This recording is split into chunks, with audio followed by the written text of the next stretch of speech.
all these superhawks in the United States and the Israelis themselves are deeply interested in pounding Iran and destroying its nuclear infrastructure. But Trump has made it clear that the last thing he wants is another war. And it's hard to believe he would have any enthusiasm for a war against Iran. And you would think he would be opposed to it. The fact is, and this is good news, he's in charge. And therefore, I think it will take quite extreme circumstances to get him to go to war over Iran.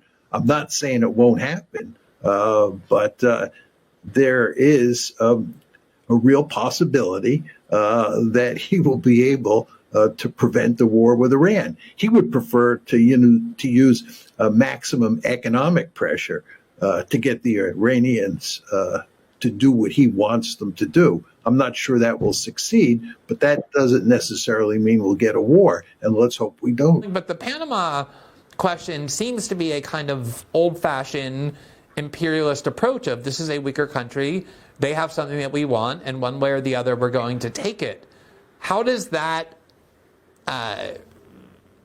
get reconciled with this broader desire that I agree he has to avoid military conflict and war? Well, I think he believes, and it's probably true, that taking the Panama Canal would not involve the employment of serious military force. It could be done rather simply. I'm not advocating he should do it. In fact, I think his rationale for doing it is nonsense. But anyway, he could do that relatively easily and relatively cheaply. Going to war against Iran, as you know, is a completely different matter. I think it's quite clear that the Saudi elites don't have any special affection for the Palestinians and would probably sell them down the river if they could get a good deal in the process. The problem that the Saudi elites face is that there's huge pressure down below in the population to support the Palestinians. So that's why things are temporarily on hold.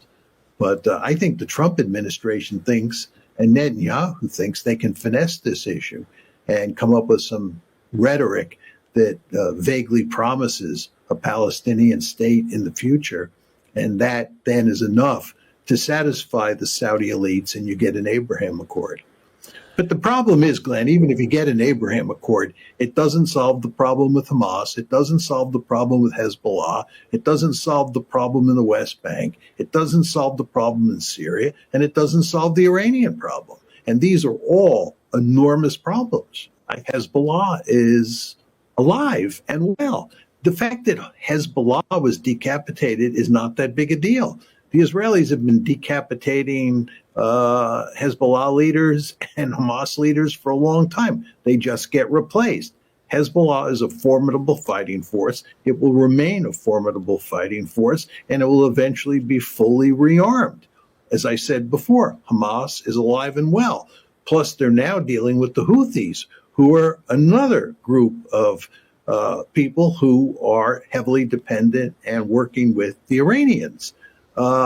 So I think, the Iranians, in terms of their allies in the region, are a bit set back because of Syria, but it is not that big a deal. And with regard to the argument that Israel has destroyed all of Iran's defenses, air defenses, and they now have an open shot at the military installations and the oil installations, I don't believe that. I don't think the Israelis did that much damage to Iran's defenses. But even if they had, I think that taking out Iran's nuclear capabilities is not feasible for the Israelis by themselves. They need the Americans, and it's not clear that even with the Americans that they can do it. So the idea that Iran is this big fat target now, and they can easily go in there and put an end to things with regard to the nuclear program, or even with regard to the oil infrastructure, I think is wrong. And then finally, if I'm playing Iran's hand and the Israelis and the Americans come in and they tear apart my nuclear installations and they tear apart my oil installations, what I do is I not only build a nuclear weapon, but I take that large ballistic missile force and I use it to destroy oil facilities in the Persian Gulf. And I would tell the West that not only is the Iranian economy going to be destroyed as a result of your action, but we're going to wreck the international economy by cutting off the flow of oil in large part from the Persian Gulf region. The Iranians have cards to play here, and you don't want to underestimate that. So we may get rough, and the Israelis may get rough with the Iranians from a military point of view, but you want to think about what their second strike capability looks like.